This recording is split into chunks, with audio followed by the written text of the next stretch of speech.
Welcome to the second episode of our podcast. Hey. Hey, guys. Yeah, buddy, that's my brother. The boys are back in town. Them boys are back in your ears, getting ready to lay your down boys. some slick, Your ear boys. smooth ear Back boy at it beats. again. That's us. Yep, that's us. That's who we are. Hey, audience. I am Declan Reiser. This is my brother. Gavin Reiser, that's me. We're here back with episode 2 of No gods. No Gods. No kings. No kings. Only men. Only men. So, the podcast where we write short fantasy stories and read them to each other, and also ask each other how we've been, because we're brothers and we live far apart now. And it's real sad, guys. So It's a little sad, but it's a little not sad, because we each get to go on our own crazy adventures and report back to the other. Yeah, it's a fun time. Yeah, like... It's a fun time. Gavin went on a super crazy adventure. We can get to that. Oh, yeah. So I'm a soon. little bit sick right now because of the crazy adventure. Is, yeah. Sick of a lot of So, things. little background on this episode. We recorded this on Halloween the first time, but a lot of things messed up. You know, recording sessions on Halloween probably going to be haunted. Probably going to go wrong. It was totally haunted. Ghosted it. Yeah. A serial killer came to Gavin's door, and he was like, sup, bro? Do you want to go kill some kids? And I was like, no, sir. I am not about that. Don't. And you shouldn't. He kept coming by, and then that kind of like ruined my audio for the recording, so it was like, yeah. It was going to be very one-sided. Yeah. So... the prompts are a little spooky, so they're a little Halloween-y. This is still the Halloween episode. Y'all audience members? It is the Halloween episode. If it's not Halloween about right now, 20 days. of whatever year it is, I want you to pause and skip to the next episode, and when it becomes Halloween again, then come back. Unless you're a badass. Episode 2 probably isn't super important, you know? Yeah. Probably not. Not in the grand scheme of things. You know, episode 1, episode 3 is where it really gets good. 2 is just it's an in-betweeny episode, but... It's in-betweeny episode. It's in between two really good episodes. It's like the meat on a sandwich, you know? It's like the good part. Episode 2 is where it's fucking at, bro. That's where we're at right now. The meat of a mutton chop, you know? Like between like two bones, like a cartoon chop. Oh. With two bones sticking out either side. Nah. Like corn on the cob, on the meaty cob. Don't make me hungry right now, dude. Yeah. Alright. Yeah. So, Declan Reiser, how was your week? My week was pretty good. I mostly just worked. And then I kept going to the library. I'm writing a thing. So... I keep writing every day. And that's pretty much my week right now. That's good. What you write about? That's a surprise for you. Oh, shit. Yeah. That's right. I don't know how to feel about that. What the fuck are you trying to write? Who knows? I know. But you don't. But Gavin, he went to Ireland. Oh, yeah, so... The most fantasy of vacation destinations. It's pretty up there. Like, I left the country for the first time in my life. Rode... Yeah, it's true. Yeah. I haven't been out either. Or, well, now it's just me. Yeah. So, yeah, dude. America's pretty big. There's a lot to explore here, you know. It's pretty big. We, took a lot of land. We did really good at that. We're kind of the best at stealing land. You know what? I'm tired of this negative outlook where we stole it. I'm going to say we're good at it. We're really good at taking what we, want. We're real good at getting land. Yes, we are. We're the best at it. That should be the next, like, ridiculous president. Just, like, they run on a platform of taking more land. I mean, they have those every couple of, years. We haven't had one that's like... Dude, hear me out. Let's get Baja, Mexico. Why not? We could take it. We could keep it. They couldn't fight back because they're just a bunch of... Okay. All I'm saying, we should take the coast connecting Alaska to the United States. Honestly? Just to have it, right? I mean, then we have to make all of Canada pretty mad, but, like, what are they going to do about it? It would. Yeah, all 30 million of them? Ooh. Okay. Fucking whatever. I mean... Terrible, but I love it. We got NATO, right? Oh, yeah, we're in a group with them. We're on the same team. We can't just, like, steal from them. Yeah. That makes us the bad guy. Maybe a little bit. How was Ireland, though? What was your favorite stuff? We talked a little bit. You just liked the atmosphere mostly, it seemed like. Oh, yeah. Honestly, the atmosphere was the best fucking part.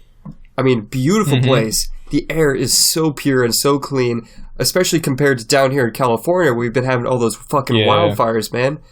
The sky here is black with ash, and the sun and moon, when they rise and set, they're tinged with a blood-red glow, and it freaks me right the fuck out, bro. Right. So California is Mordor right now. It's Mordor right now. There's a bunch of orcs right outside my old Starbucks. You might like it. Yeah. Outside of Starbucks. Yeah, honestly. They gotta get their fix. They get, you know what orcs drink? What? Caramel frappuccinos. Alright, I was gonna guess, like black ichor or something. Like, just ooze. They don't... Yeah, just like the sludge that... You get in the coffee pot, like, after you brew a pot? Exactly, yes. I wouldn't charge him for that. If he's going to eat that with his hands, then I just give it to him. Like a full trash No, you don't bag. charge. They run your security for you in exchange for coffee sludge. What are they keeping us safe from? Other orcs? Probably. Them? This sounds a lot like our government. That's like the mafia. I mean, the mafia. Ooh. Shots fired. Ooh. Gavin. Anyways. Exposing all of their secrets. I am not a conspiracy theorist, but if I was... That's a lie. I would say a lot of things that would make the show sound not very, professional or good or whatever. I mean... but Bush totally did do 9/11. I have proof.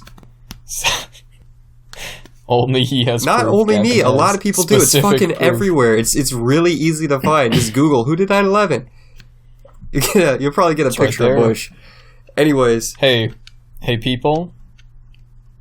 You're not people, you're sheeple. Wake up, sheeple. Come on, dude. Don't be mean to them. They don't know. I'm kidding. They don't know. They're just like you. They don't fucking know anything. I think I'm on the other side of this argument to Gavin. I know. But hey. Trying to do a little false flag operation on me, calling my people sheeple. Well... Yeah, I see what you're doing. I mean... You can chill the fuck out, bro. It's fine. You can call it that. Yeah. Sure. Yeah, whatever. Anyways, so going to Ireland, that was really tight. I also visited Barcelona, which is just fraught with historical sites. Like, everywhere you turn, there's like an old castle or a 400-year-old cathedral that's still being built. It's got stone fruit on top the size of my fucking torso. It's incredible. Wait, stone fruit? Yeah. They keep guard? No, they just keep it out of reach. They're on the battlements? Sort of. Like, Barcelona's going through this weird time right now where there's like this whole, I don't want to say a revolution happening, but yeah, there's a revolution happening. Yeah, there's the push for the independence, yeah. You went there too, right? You said you went to a museum in there. Yeah, Catalonia. Oh yeah, you ripped on their art museum. Okay, it was a modern art museum, and I ripped on the modern art. The museum itself was actually really nice, and there's a whole bunch of skaters out front, and they were skating around. Oh, dude, rad. Yeah, it was pretty tight. Dude, they should skate into a protest and throw like a Molotov and then skate off. That seems like a really bad idea. Just because if there's like a little bit of debris on the ground, you're not going to see it, and you're going to hit it, and you're going to go flying. Yeah. Like... They need those wheels that go over debris. They're shaped like squares. Have you seen those? For skating through war zones? Yeah, I don't think that's what they're made for. Son, but they are, yeah. They're like square but weirdly shaped, and they work. It's weird. All right, I don't believe you, but whatever. That's besides the point. I don't believe that Bush did 9/11, so I guess we're even. Yeah, okay. I have hard evidence for these square wheels. I have a scary briefcase marked top secret. I'm just kidding. I don't. You should get one now that you said it. I should get a folder with that on it. Yeah, for sure. Like, classified. Yeah. You know? And just keep all my, like, personal records in there and stuff. My pay stubs. Anyways. Yeah. So, 10 minutes into recording. Yep. You want to just dive right in? Sure, man. So, last time we recorded, I read first. That's true. You want to do that again? Or? We rolled dice. How about we just roll fresh for this episode, yeah? Alright, so I am even, right? I believe you're odd. Okay, so odds, I go first. Get it, you're odd? Just like in the recording previous to this one, I rolled a 1. Look at that coincidence. 1? I think them ghosts are still here. It's the ghosts.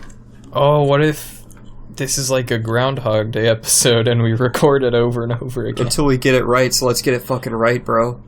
Right, so next time I'll repeat back everything you're about to say and you'll be like, what? I'll be like, I'm reliving the same recording over and over. Alright, I'm going first. So, the prompts. Let's remind the audience what the prompts are. Oh yeah, so the prompts this week we didn't even say, huh? are I'll just say the one I got. Yeah. We got witches, courtesy of Declan's friend. Yeah, my friend Ray gave us witches, so and we thought it paired nicely with Gavin's friend's suggestion of pet gerbils. Thanks, Adam. Alright, familiars. But yeah, pet gerbils. Yeah, familiars. Magic familiars. So witches and familiars. Yeah. Pretty good Halloween stories. Not Halloween anymore, but fuck yeah. it. It's Halloween in someone's heart right now. There's someone still dressed as Drax Skellington, passed out in the alleyway behind, the local tavern. Yeah, I mean, Thanksgiving hasn't even happened yet, so there's still time. You could still live in the past. Exactly. Halloween was the most recent holiday. It's pretty recent. I'm sure there's some Besides, other smaller Day of one the that Dead, we're overstepping right now, not looking at. Yeah, like Day of the Dead. But we're America, so who cares? We're gonna take over their land. It's true. Watch out everywhere in the world. We're fucking coming. Dude, watch out. I mean, we're already halfway there. World War They eat III. McDonald's and wear blue jeans, so we're basically in charge already. Yeah, I think that's why we're friends with them, so we can stick our franchises in there, Yeah. Alright, my story. Oh, wait, so my story came out to a total of 1,350 words. Yeah, mine ended up long. 1,300? And 50. Oh, but last time it was like 1,700. Nope. Fuck, mine's really long now. That's fine. Just fucking read it. You're a better writer. Mine was like 26. Damn, son. It's fine. That's like 2 of mine. It's okay. Just read it. This one's like not... It's not as like super comedic. It's got like a thing, but it's a good time. But it's got a tale. It's a tale. Alright, son. Time's running out. You better start reading. Alright. This story... I titled it on the spot last time. I believe it was called Is This How You Write Women? AKA Declan wrote another high school story again. Yeah, excellent. Declan wrote another high school movie, my bad. Semicolon. Right. It was Declan. It was me, I did it. The center of the northern Sabertooth Peninsula is home to a sprawling and ancient forest. In all languages, these lands are known as the Nightwood, for its origins and contents are a complete mystery to most. A dense fog hangs over a thick tree line. Travelers dare not enter. Some speak of yellow piercing eyes which stare back at those who linger at the edge of this hallowed place. However, unknown to most, something does lie at the Nightwood's center. Rolling mists and beckoning silence touch the tall towers and archstone halls of Warmancer's Intramural Technical Conjuration High School. Fucking nice. The Academy, yeah. There's a university in the center of this dark foreboding woods. A technical high school. Like, technically it's high school? Because they learn a trade. They don't learn school stuff. They learn conjuration. One of those That's what they're there full of for. Smart kids. I dig it. This is an elite class of people we're dealing with. It is. The Academy was founded by The Academy was founded by Dark Lord Philip K. Warmancer. Don't forget the dark. I gotta put that on there. In order to train select members of the world's youth in the dark art of fucking shit up with giant monsters. Currently, it is a hub of sweaty ass, uncomfortable ass, going through puberty and finding themselves ass, angsty damn teens. At the heart of the school, and at the heart of our story, sits Misty Stetson, a budding young witch, eating lunch in the centrally located Skelequad. Skelequad. I think, like, I wrote it, I was like, there's not enough, like, Halloween shit. So, I made that, the Skelequad. Like, are the tables made of skeletons being, like, bending over? Yeah, I thought the benches are, like, made of bones, and they have little skulls on them. And that, like, chatter, you know? Gotcha. Maybe there's, like... maybe there's, like, a tree with, like, a lynched skeleton in it, you know? Is that, like, the worst student? I mean, he's been there a while if he's a skeleton. I guess he's the school mascot. I don't think anyone remembers. Alright, whatever. That's a great mascot. Just a lynched person. Oh god. Alright. She sat on a bone bench, eating a pumpkin bread and spider haunch sandwich. She was your average girl, long straight brown hair, pale complexion, in her first year at the academy. For a moment, she lifted her head from her meal. It was quite cold this day, gray and overcast. All the students were wearing thick coats adorned with the badges of their houses. Small familiars hung on some people's shoulders or poked out of coat pockets. Majestic hawks, pokey rats, the odd slinking newt, all caught Misty's eye. Some girls glanced back at Misty, whispering to one another. Misty looked back at her food and sighed heavily. Badges, colors, houses, belonging, it all came from one thing at this school, a familiar. All competent conjurers had one, which naturally came to them. House Small Mammal, known for students of cunning and determination, had their rats and foxes. House Reptile was home to some of the school's edgiest but highest performing students. Under their banner were all manner of scaly critters. House Insect, famous for being that house where all the fucking weirdos end up. That's me. They had crawling... That's you.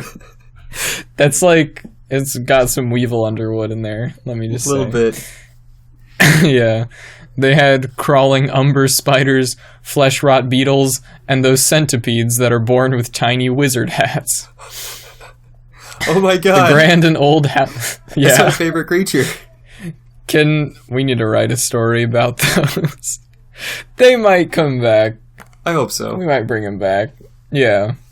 The grand and old houses of Warmancers were hard to count, as there are almost 1 million unique cataloged species. And Philip wasn't a fucking hack who would limit his school's departments by some small number like 4. Good. Yeah. Tired of these fucking pretenders being like, we can only have 4 special classes for special people. Yeah, and like, you get placed in one by like a hat, like, the fuck is that? Excuse that. Right? I mean, I'm not talking about Harry Potter, what? Talking about regular public school. They give you public a school shitty hat, and it doesn't even say anything. It just got the logo of the school on it. It doesn't even talk. What's the deal with that? So you just gotta figure out your own path? Like, who the fuck? You're supposed to give people commands and orders all the time, right? No. Yeah, that's how the world works. Kind of. Get it together, America. Some students like Misty, did not yet belong to any group. Their familiars had not yet come to them. Perhaps it was due to a lack of skill, dark knowledge, or a moment of great need, aka fantasy puberty. Gotcha. Yes, they were basically total losers. Misty stared to the other side of the stone-paved quad. There stood in all his glory Misty's older brother, Caden Stetson. Eldest son of the Stetson family, he was everything Misty wasn't.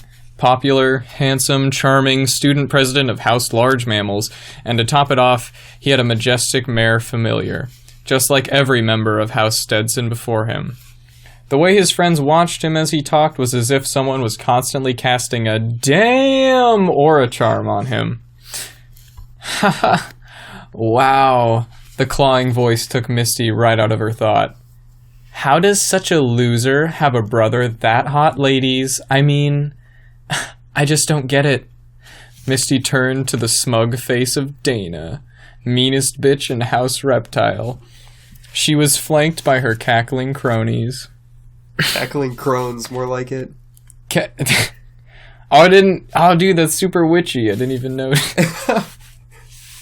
Yeah, cackling. That's how witches laugh, even when they're teenagers. I'd like a piece of that, as long as I don't have to call this freak my sister, Dana continued. More laughter came from the gaggle of mean girls. Sorry, Dana, but my brother prefers girls that aren't toxic, and I'm not talking about your snake, Misty said. Whatever, weirdo. But snakes are venomous. Oh my god.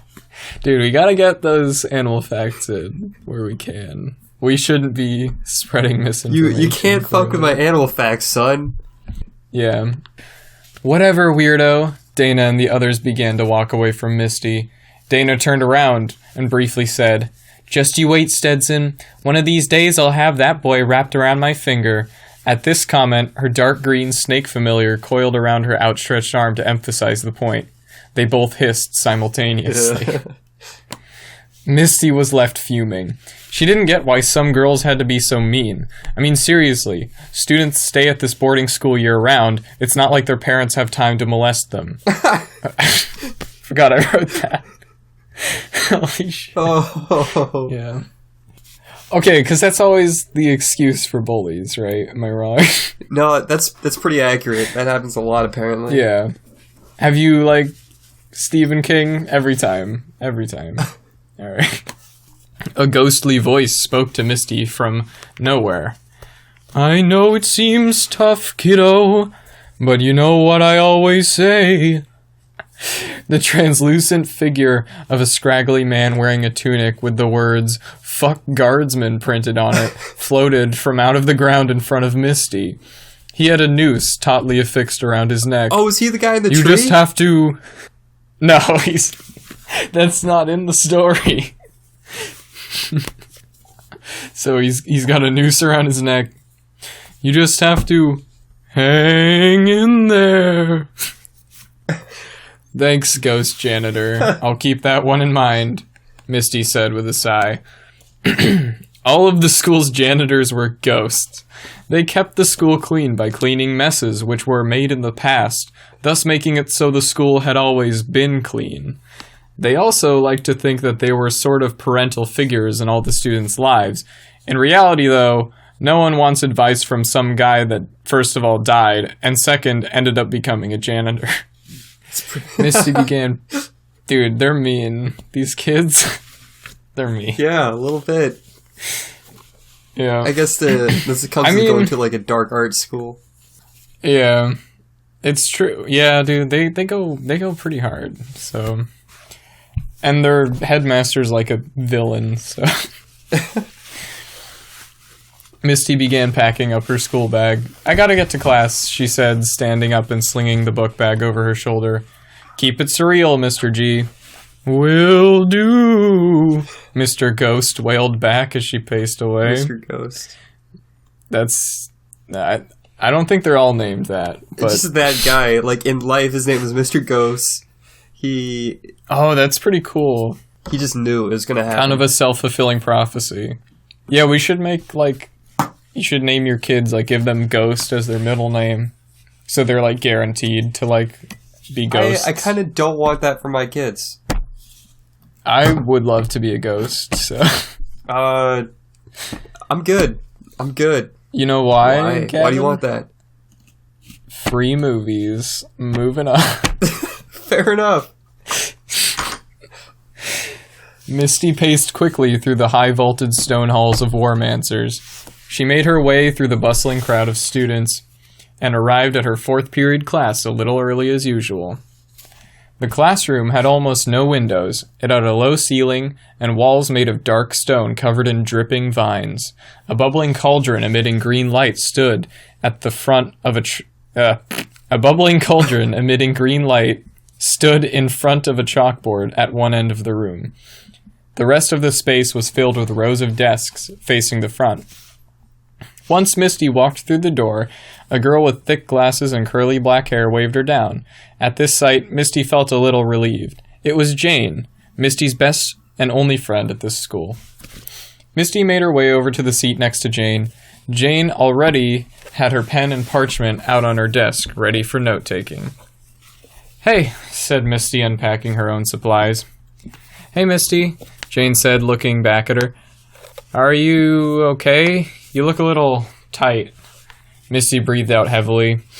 "It's just Dana again. She keeps bothering me at lunch." "Yeah, that can be..." Misty cut her off. "She's just so stupid. And today she was like..."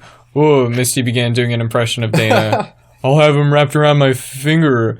And then, like, her snake wrapped around her arm, and then she hissed. What? I know. Like, what is that? The wrapped around your finger line wasn't enough snake for you? You had to also hiss. You said that to her? Misty paused. "No, I just thought it." Most of the desks in the classroom had filled by now. Class was about to begin. The cauldron at the front of the room began to boil and shake as a humanoid figure arose from it, roughly shaped like a man. Its bottom half remained submerged in the cauldron's liquid. It was completely made of green goop and was almost featureless, save for 2 dark eye holes and a black mouth surrounded by oozing, dripping slime. Gross. Sounds like me when I got back. It's all sick and dripping. My. Yeah, you are a bit drippy, I'm sure. Yeah. Dude, I'm telling you, it's those old world diseases, man. We're not used to that shit. It's the gift that keeps on giving. It is. Smallpox blankets. The gift that keeps on giving. "Good afternoon, class." It spoke in a slurred voice. "Afternoon, Mr. Dockett," the class responded in unison. "Let's begin," he continued slowly. "First of all, an announcement. Tonight, all students will be expected to report to the Champions Dome at sundown. Tonight, as some students should be aware, your school is hosting the Trials of the Worthy." Mr. Dockett shook his dripping arms over his head in mock excitement. "Students that do not yet have familiars will be able to volunteer to participate in a test of prowess and hopefully earn their familiar."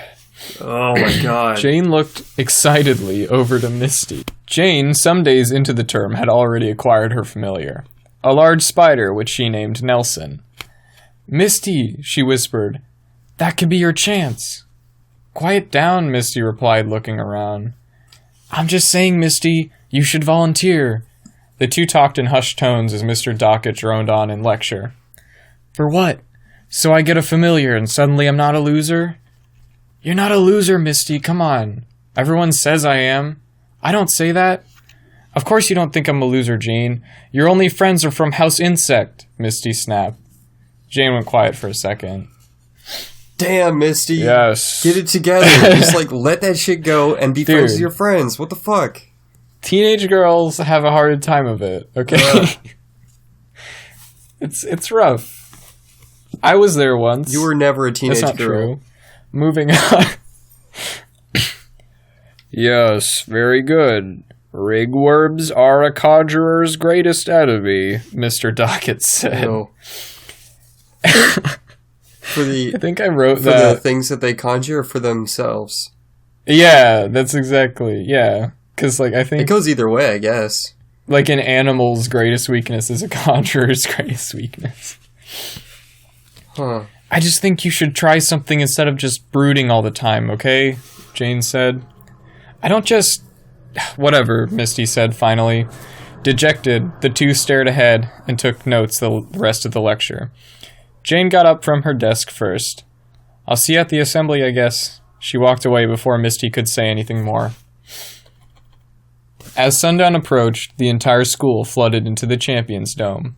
It was one of the largest buildings on campus, a veritable coliseum topped with a glass dome. Inside, bleachers circled a central arena on all sides. The roof was alight with mystical images, giant laughing jack-o'-lanterns, dancing skeletons, and circling ghosts, all made up the backdrop for the arena. Misty struggled to find a comfortable spot. The arena was so packed, everyone was standing. She spotted Jane, but she was far away and talking to a bunch of people from House Insect. She didn't even see Misty. The ground of the arena shifted and stirred as a hole in its floor shook open. From this pit rose a platform holding the school's headmaster and his familiar. The school's headmaster was extremely old and had long ago lost most of his mortal body. Now he was simply a head with gray hair, a pointed hat, and reading glasses. Hence the name, his familiar, a red dragon, holding the animated head of the headmaster in his front arms. He began to speak. As he did, his visage was projected across the Champion's Dome ceiling, replacing the spooky decorum. His voice boomed throughout the Coliseum. Thank you for joining me today, students. It is an old tradition of this school to allow those weakest among us to earn a sort of redemption. Perhaps in doing so, their power may even surpass the greatest wizards of our time. Or maybe they will fail, and our school and Dark Lord's army will be freer of weakness for it. The Colosseum was silent as the headmaster's dragon craned his neck around, taking in the students' faces. Shall we begin? The dome erupted with applause and cheers. The first trial will be one of... The headmaster trailed off. The champion dome's magical ceiling began to swirl with colorful symbols until it slowly centered on one. A skull, which cried tears of blood. Dude. Blood sport! The crowd went into another uproar. One student facing trial will face another until one remains victorious. The headmaster's dragon released a column of fire into the air for the hype factor. Do we have a volunteer? All the students fell quiet, looking to one another. Misty looked over to Jane, who still hadn't seen her. She tried to stand a little taller, and with a gulp, spoke up. Me, I'll go. Her voice was so weak that she could barely be heard. Regardless, a mystical ball of light surrounded her, and she was instantly teleported to the arena below. We have our first volunteer, said the headmaster. The crowd was awfully quiet, until a shout came from the crowd. You got it, Misty! It was her brother. He and all his senior friends took up the chant. Sturgeon, Sturgeon, Sturgeon. Yes, very good, the headmaster continued. Now, who will face Misty in single combat? A second ball of light appeared next to Misty at the bottom of the arena. I will. It was Dana, her words now carrying over the crowd by magical properties of the dome. I'll show her what being a real conjurer looks like. Several oohs came from the audience. Oh, shit. Then let the blood sport begin. In an instant, the two girls were transported to either side of the arena. They approached one another cautiously, each locked in concentration. Dana was the first to loose a spell. Pointing her finger, she shot a ray of light at Misty. Flicking her hand, Misty easily deflected the beam, sending it toward the crowd of students. It hit one child, transforming him into a pile of echidna penises. Dude, they got four heads. I don't know what They're that terrifying. is. I don't actually need to know, so it's all good. They're like hedgehogs. Don't worry about it. I don't need to know this. Cool. It's like Animal Planet shit that I don't need to know. Yeah, the animal facts we don't come here for. Yeah. That's the other podcast. It's adults only. Right. Yikes. Dana shot out another bolt. Misty moved to deflect it again. It ricocheted into another student, transforming him from a human to a human that was susceptible to feline aids. Like... Misty didn't... What? Because, all their magics, are to do with animals. Yeah, that makes sense. Feline aids, so he doesn't know, and he's not gonna know for a very long time. It's a bit of a sleeper hit. Yeah. You know, it's there, and it might not come up. In his life, who knows? Misty didn't know what to do. She was all right at countermeasures, but had barely learned any offensive spells. Why'd I do this? She thought. There's no way I could beat anyone, let alone Dana. Enough of this, said Dana. Her snake familiar slithered forth from her robe sleeve and hit the ground slithering. Dana waved her hand and chanted ritualistically. As she did, her familiar grew to 20 times its size. The gargantuan snake poised itself to strike. Misty stared into it, unable to move. She couldn't think of anything to do. She just shouted, "Dana, you're such a bitch!" To her surprise, her feet lifted off the ground. Her body began spinning, and light flitted around her. Dana and the crowd looked on in shock as Misty was set back on her feet. The lights, which had encased her, flew down to her side and dissipated, leaving in their place a beautiful, strong buck. His antlers were thickly webbed as though he were full grown. He had slick brown fur and sturdy musculature. Misty stared into the buck's eyes. He looked back with a sort of knowing. They each nodded to one another, and the deer leaped into action. Nice. He raced forward at an impressive gait. With little direction from its master, the fiendish serpent struck down toward the new prey.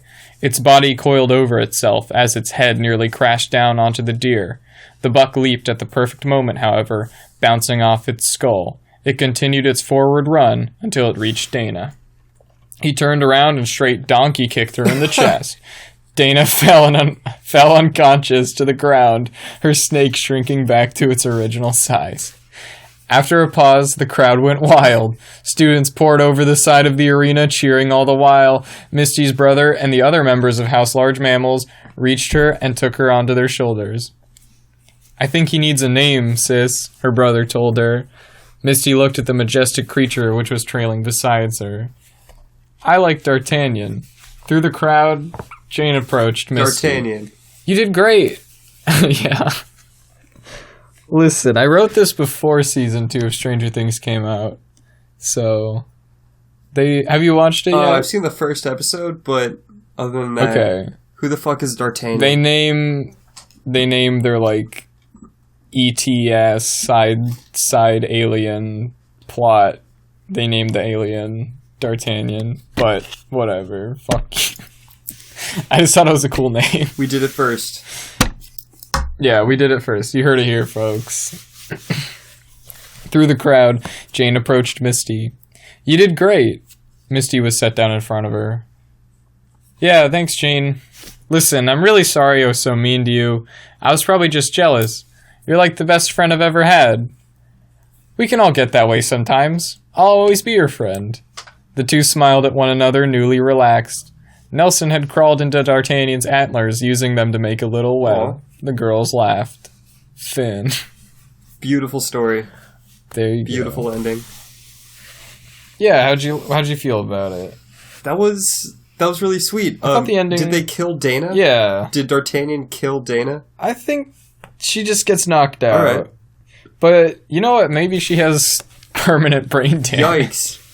Because I realize that these are all kind of evildoers we're talking about, right? They are. That's the thing. Like, kind of like they can be human, but they are going to ultimately be used to like lay waste to civilization. That's kind of where I was thinking was going to happen. So who's the Dark Lord in charge of the headmaster? Yeah, so like I think it was founded originally by a Dark Lord, but now it's so, like, old that, like, the Dark Lord, like, mitigates it to the headmaster. Gotcha. He's out somewhere in the world just, like, fucking shit up. He's got, like, an empire to run. Like, this is, like a little department. Gotcha, like, gotcha. You gotta have education department in your, like, dark Mordor world. So I feel it. But this one had a nicer ending than the first one. This one had a very sweet ending. Like that was cute. Yeah. I'm glad they're friends. I was just feeling like making it happy instead of killing everybody. Or at least one frogman that we had come to like. That's true. Speaking of stories with endings, I have one too. Yes. Gavin's got one of those. This also has an ending. All right. So I wrote it down originally as The Heir and the Spare Volume 2, spelled Too. Yeah, but that's not the name we're going with. That's something else. I like our cool title. All right, dude. So this is No Gods, No Kings, No Men is a good. What'd you say? Title. The No Gods, No Kings, No Men. It's good. It does seem good. Now I'm thinking about it. I like it a lot. I was kind of wanting to go back on it, but if you like it, and it fits because we're men. We are technically now. I don't know. Technically, whatever. How do you define a man? Someone said it's just a chicken with no feathers, but I think that dude's full of shit. Now, that doesn't make any sense, right? Yeah. Anyways, I don't think anyone says that. I knew a guy. I knew of a guy. Anyways, I knew a guy. The spooky special. Yeah. The title of this episode is called "Witches Get Stitches." Oh, nice. Yep, I'm there. Let's do it. All right. Just east and a little bit south of the doom bogs of North Drakis lies the small city of Ogre City, where the so-called primitive ogre folk live. Ooh, primitive. So-called primitive. Dude, they will fuck you up. Yeah, they'll fuck you up. Yeah, don't say it to them, though. Exactly, right? That's you go up to an ogre and be like, you guys don't even have lightsabers. They'll fucking beat you to death at clubs and eat your heart out. Some, snooty lord. You don't even have lightsabers. Right? What does that fucking matter? He's an ogre. Anyways. Yeah, dude. It was a dark and spooky Tuesday evening. Thunder roared in the distance, and a thick cooling fog had settled over the city.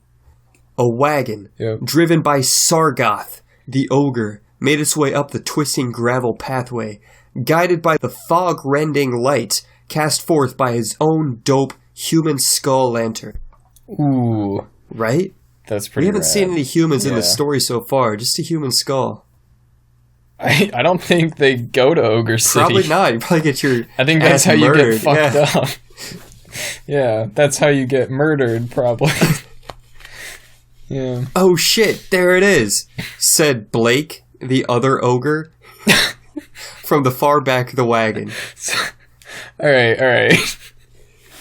So, we have Sargoth and Blake. Yeah. Good. I really I like how everything is named so far. Okay.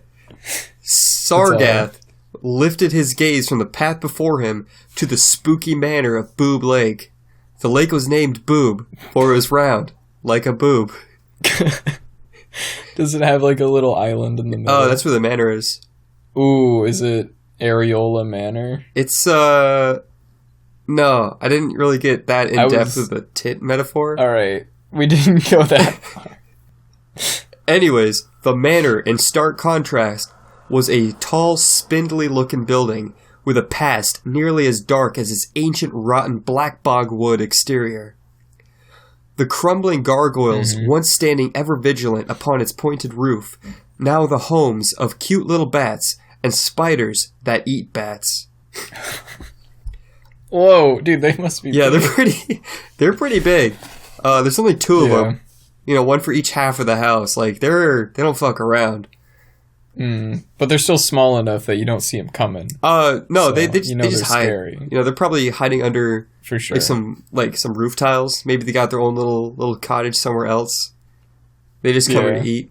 At their own cottage. Yeah, it's down the road. They just have they get coffee, they drink it together in the morning before they go to work. Just eating bats off this roof.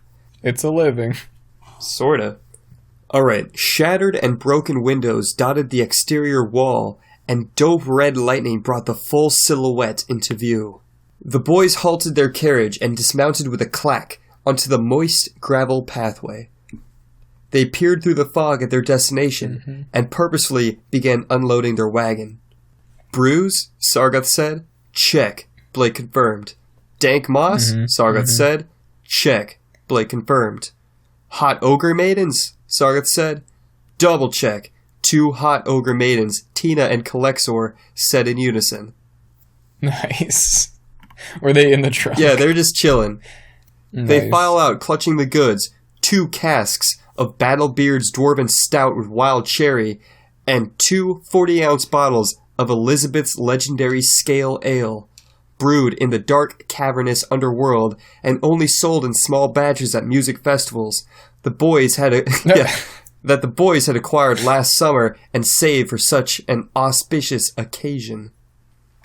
Nice, dude. I want to know about Elizabeth later. We'll get into it a little bit. Legend has it. She sounds like a slimy lass. But in a good way. She's a lizard queen who rules over much of the underworld. She doesn't fuck around. That's pretty good gig. Yeah. Sounds pretty nice. Yeah. Yeah. So are they like teenagers, like spending the night in this haunted house? Yeah, I want to say they're like 17, you know? Oh, hell yeah. Like, this is... Dude, It'll make a little bit more sense in a second. Okay, I thought they were like mercenaries. But nah. They're just having a good time. Yeah, they're just... You'll see. Alright, I'm into it. Yeah. You had a high school thing? Let's go. I have a high school thing. Yeah, let's do it. This is the We Mix High School with Fantasy podcast. Like, we didn't expect this to happen. This just sort of just did happen. Yeah, who knows what the fuck we're gonna do if we do, like, a modern times story Like, episode. okay, hey, we both had, like, fucking school themes in this one. Like, yeah. I don't know, man. I think our minds are linked. Like, last episode, you're like, oh, yeah, shout out to my friend Kyle. Haha, I don't know any Kyles. And my main character was Kyle? Like, oh yeah, like, can we talk about this like mental link we have? What the fuck, dude? Spooky stuff. This happened. Is a real spooky stuff. We're not as connected as like twins would be, but we're close enough. Probably we're off by like 3 seconds, but fuck it, right? Close. How what? What? Did you say 3 seconds? Yeah, whatever. Like 3 years, but same shit. Whatever. Same shit. What is time anyway? It's all just an illusion. Anyways. All right. Let's get into it. Legend has it that after a few tankards of Elizabeth's scale ale, you develop cool reptile abilities like claws, dope scales, and not having empathy or remorse. You just don't have to worry about those ever again. You're good. Yeah, it's dude. Fine. They approached the wrought iron gate that hung open and creaked eerily in the night, in the otherwise still night. They got up to the porch and kicked the door open and were like, knock, knock. Did you write the laugh? Yeah. Nice. You gotta have fun with it. They had heard the legend of this cursed place many moon ago, and truth be told, it wouldn't be the first choice for them to bone down in, but they were desperate. For they had just skipped out in the later half of Ogre Prom to, I'm quoting here, Netflix and chill their dates. But Sargath's parents were throwing a party of their own at their fortress, while Blake lived in a trash hut under the South Bridge out of town. Aww. You can't take ogre babes to trash huts. No, dude. He doesn't even have a good TV. All he has in the fridge is Hot Pockets. It's not good. Oh. However, I don't know. Maybe ogres like trash huts, but... I don't know. Maybe you should ask one. Maybe not on prom. You had to go classy with it. So fuck it, right? The legends of this crazy old hag at Boob Lake couldn't be true. Nobody's even been here for like 10 years, right? I mean, except for that ogre kid who went missing a while back, but whatever. They had a mission, and they weren't about to let one dead kid ruin this carefully planned operation for them. Dude, honestly, fuck that kid. Right? Like, the weak are gonna die. That's how it works, especially in Ogre Town. Dude, you know how many murders there are on the daily in Ogre City? There's kind of a lot. It's a really bad area. Yeah. For like people who don't like to kill other people. It's like disappearing in Chicago. Like, it just happens, you know? Like, don't go there if you don't want it to happen. Yeah, seriously. Anyways, so they kicked down the door, and with swift ogre efficiency, they stormed the lower level of the house. The house was mostly decrepit, dank, dusty, and quiet, save for the thudding of them ogre boys. Old, spider-infested rugs of unknown origin laid over one another upon the creaky wooden floor. Shadows cast from the skull lantern startled the ogres every now and then. But the ogres pressed on. They knocked open doors and threw furniture aside, taking it in turns to thrash and trash different bits of furniture and make mental note of anything they planned to steal later, such as all the cool shiny crystals and that skull of a child mentioned earlier. Oh my god. They found him. They found him. Dude, if this was Stand By Me, that this is like the end of the story. Yeah, but you see, they've already seen dead bodies. They don't give a fuck. They're just like, ooh, kid skull? Take it. Yeah, just later, though. They're like... My hands are full right now. They're walking a day and a half and outrunning a train to get to this shit. Yeah, they could just... They could walk through their, like, Blake's shitty neighborhood down south in town, and they'll find a couple. Pretty much. Anyways, the rooms were strangely unlived in. Tables flipped over with odd assortments of small animal bones and feathers, with knife marks carving unknown patterns into the walls and exposed floorboards. They heard a creak from probably just his foundation settling. "Hello?" Sargoth shouted out, and Blake followed with, "Come on out, we're just gonna kill and eat you." Everyone laughed. It's ogre humor. You gotta... Everyone laughed, except whatever made that noise. Them boys dropped the kegs down on the floor and handed out red solo tankards to the hot ogre maidens. They started huffing that legendary... It's nice to know that Solo and Netflix are both companies. Yeah. On this... Well, no, is Netflix with 2 X's? And it's a lowercase n? Okay. And Solo with 4 O's at the end? Did you say a lowercase n? Okay. Yeah, it's important. Nice. It's important. It is, dude. I am not infringing on any copyrights right now. Nope. Fuck Double fuck that.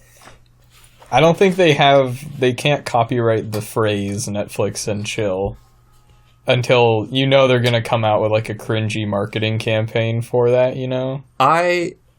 I would love it. I would start using it... Like when companies pick up slang and you're just like, oh, just stop. Like, that it's gonna happen. I've only just begun to understand the whole Netflix and chill thing, and I love it. I think it's hilarious. And everyone knows it's a joke, and that's what makes it even better. I don't know, dude. I literally mean it. Exactly, me too.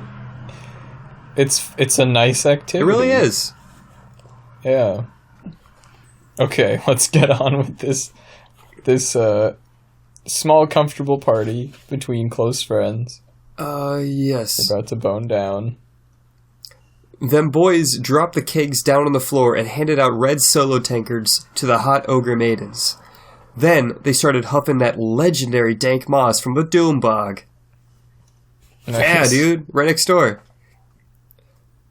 Shit was one Snoop Goblin song away from getting buck wild, let me tell you. Blake suggested that they all go skinny dipping in Boob Lake, and everyone totally went for it. The ice-cold water of Boob Lake wasn't particularly pleasant for anyone involved, but that's not really the point. So they stuck it out for a good 7 minutes. Because, right, you don't go skinny dipping to, like, enjoy the atmosphere of the water or whatever. It's to look at boobs. Maybe. No, that's what it is. I don't know if cold boobs are nice. Boobs are boobs, man. Like, you gotta see them if you can. And then everyone's cold and wet, and you're like, let's go back inside and warm up. And then it gets creepy. Yeah. Anyways. Yeah, then it gets weird. Yeah. Or it gets really good.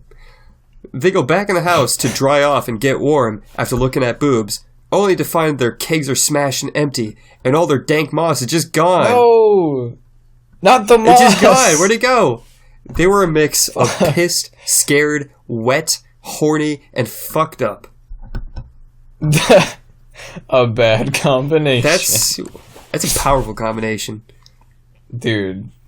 Yeah. All are worried by this, save for Tina, who loudly suggests, let's get those murdering axes from the trunk and burn this whole place down. She's got a cool head. I like this one. All agree, but Sargoth, stating, we gotta get my dank moss back. It was a rental. Then they go to exit, but find the door is locked. In fact, somehow bonded shut. A voice echoes forth from the darkness. From my home you try to steal? For that I'll make you my next meal. Dude, she's gonna eat them. Maybe. A cloaked ogre woman with a black cowl, cape, and black ugly mole right under the center of her twisted, crooked nose stood halfway up or down the staircase. Bitch was... that was pretty funny. Yeah. Just like, they're all the same. You can pick. All right. Yeah, up or down, whatever. Okay, that got me a little bit.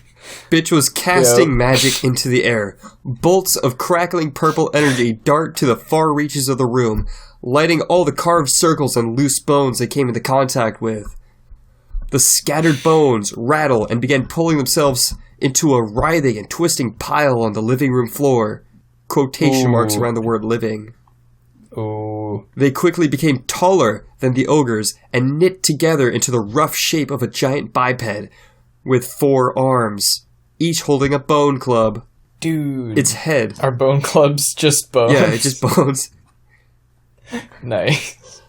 Like just a single heavy bone. I imagine. Like maybe there's like a rib cage on the end of it. Like it's big. Yeah, that could work. I feel like rib cage with a spine would be like a flail. Like you can whip it around. What about a spine with a skull at the end of it? Yeah, that's going to be like curving, right? Yeah, who knows? Maybe there's one of each. Whatever you care to imagine right now. Its head was that of a guinea pig. It had a pink collar with that fake fur stuff. Its tag read tofu in an ugly cursive font. Oh, no. Thanks, Adam. Shoehorned it in. Got you. Got the gerbils in there. All in unison, the ogres were like, oh, fuck. Then Tofu fucking charged right at him, knocking Kalexor out cold and pinning Sargoth and Tina to the walls. Blake went to pull the golem off his friends, but the golem spun its head around, then grabbed Blake by the back of the neck and bone punched him in the gut 3 times. Damn. The witch cackled. You came here to drink mead. Now my pets you will feed. Ah! She Does she always talk like that? Yes. This is the hardest part of the story. It's a curse. It's a living. This is the reason the story's so short. Why? Because you didn't want to write her rhyme anymore. Rhyming's hard, okay? Yeah, it is. She fires more purple dank magic into the floor, knocking away the carpets and revealing a massive jagged pit full of blood-crazed guinea pigs. Sargoth could see one of them definitely had a knife. You gotta watch out for that. He had like a little teardrop tattoo and is giving the suck it motion. But like, dude. All these guinea pigs are bad though. All seems lost. But then, Blake recovers and cracks open both the bottles of Elizabeth's Scale Ale and chugs them both at once. No one has ever seen anyone double fist hard liquor with such purpose. The second after the empty glass bottles fall to the ground and shatter, Blake falls backwards, clutching his head and groaning in pain, while that underworld IPA courses through his ogre veins. He could feel the unholy lizard powers become part of him, as his skin became scaled and tough. Crazy curved claws erupted from his already sharpened fingernails. His muscles twisted together into something far stronger. He collects himself. Yep. And attacks the golem, smashing its guinea pig head to bits and snorting a fat line of enchanted bone dust, filling his drunk mind with ancient arcane knowledge rendered useless to him by all the booze. Oh. Of course. Yeah. But at least he's like lizard man. Yeah. He then dove into the pit and began slaughtering and eating guinea pigs. He didn't even feel bad about it, like he probably should. Nah. One of them had a knife. Yeah, one of them had a knife. Kill them all. Yeah. The others collect themselves and kick the shit out of the witch until she died. Then in true ogre fashion, they ate her heart to prevent her from entering the afterlife. Finn. Oh, alright. Dude, that was pretty good. I liked it. I like the little ogre culture facts at the end there. Yeah. A little bit in, like, kind of like Egyptian myth. Like, you gotta do shit with the body. Well, that's just prevent her from entering the afterlife. That's true. Like, this is like, what do you do for being a dick to someone? Dude, that was pretty hard. I liked it. I really liked Ogre City, the name. It was unimportant. I enjoyed it. Maybe more's gonna happen in Ogre City. Maybe I'll flush it out more. But there was a prom. There was a shitty South Side. It was a good story. Yeah. I really liked the humor in it. I really liked, like, when they're going up to the house, like, when you describe them, like, getting off the wagon with, like, the thwack on the mud. It sounded good. I was there. It's good. It was a good story. I was trying to make it kind of like a very short story, so I was trying to trim the fat. Yeah, I should have edited mine for sure. No, I like the sound of yours a whole lot more than I like the sound of mine. Like, I could have done a lot more, like, descriptive stuff and had a whole section with a witch fucking firing spoons and forks at him. Next time, I gotta take some pointers. I gotta go fast and loose, you know? I gotta beef mine up. I gotta beef mine up, man. Yeah. Well, I think with wizard schools, there's a lot of exposition you gotta explain. Yeah, right? Like, that's not an easy one to sort of, like, trim down on, because, like, everything in yours felt necessary. I really liked it. I'm gonna try to get around 2,000 words, maybe 2,500 for my next. Dude, it's a lot. Because, like, the first ones, we both had them at, like, 17, and I thought that was a really nice length. That's true. But, good story. I liked the characters. Just, like, little things. You could kind of tell who they were by how they, like, reacted to stuff. It was cool. That was a lot of characters for me to write, so I didn't know how to do it, so I was just like, dish out a little bit of shit to everyone. Like, when you just gotta be, like, a rude dude. Yeah. And we'll know. But yeah, so you had one witch with many familiars. She had a lot of familiars. And they're all the same familiar. They are. She really likes that one kind of familiar. She's one of those girls. Yeah. You know, but now she's dead. Kind of. She got kicked the shit out of. Also, the dank moss is what the frog guy farmed, right? Yeah. So it's all connected. From the same bog. It's all connected. Yeah. We're building these cohesive settings for sure. It's going Actually, good. Speaking of which, how about I delve through my notes here? Maybe I could find what's currently happening with Frogface. Oh, we gotta keep it a mystery until his next tale. Oh man, I want to bring Frogface back. I imagine he's building his army. He's doing something, man. Like, in the body of a frog. He's getting used to those frog limbs, which are weird. Let me tell you. He's just been looking at himself in a mirror for like a month. Like, what the fuck, like, dude? Whoa, dude! My hands are webbed. Crazy. This is just weird. Who knows? Yeah. Well, alright, I think we did a good couple of stories. I hope everyone enjoyed listening to them. Who's listening? Yeah, all three of you guys. Thanks, dudes. I don't know what to say. Like, I think we're going to be trying to get episodes on an actual platform after this one. You know? Yeah. I think YouTube. Let's do YouTube. I don't know. We should post on YouTube. We should think about iTunes. Think about all those apps that listen to podcasts. We're on Podomatic. Oh, we're actually not right on Podomatic now. Anymore. What? Yeah. What happened? We went over our storage amount. And they're like, oh my god, your one episode is too long. We have to get rid of it. Dude, so we have to either pay them money or lose it. Okay. How much do we have to pay? Well, okay, let's not talk about that on the show. We'll figure it out. That's business talk. Yikes. Right, so. Anyways, thank you for listening, audience. YouTube, check it. We're going to be iTunes, somewhere. Look for it. I'll show you where to get it. Somewhere. Yeah. Look for it. It'll be somewhere out there. In the ether. You'll find it, trust me. Yeah, so if you have prompt, put it in the comments. Or just tell us, Or tell us, because we probably know you personally if you're listening to this. Yeah. So, and we'll ask around for sure. And the next time we'll have 2 prompts at the ready. We'll try to get them soon so we can write soon so we can do more fantasy. Faux shizo. My nizzo. Faux show. All right. How's that? That's good.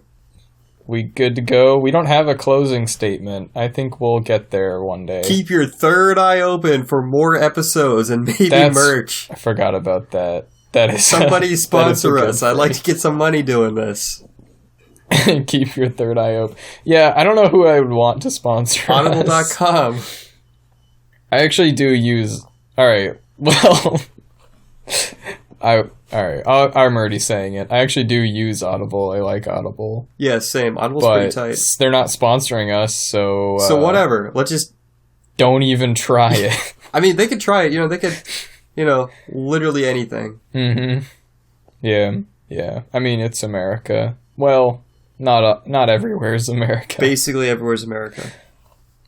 It'll be all America one day. Because we're the best Here's at hoping. Hell yeah, we are. All right. Goodbye. See you guys next time. Goodbye, audience. Hope you enjoyed it.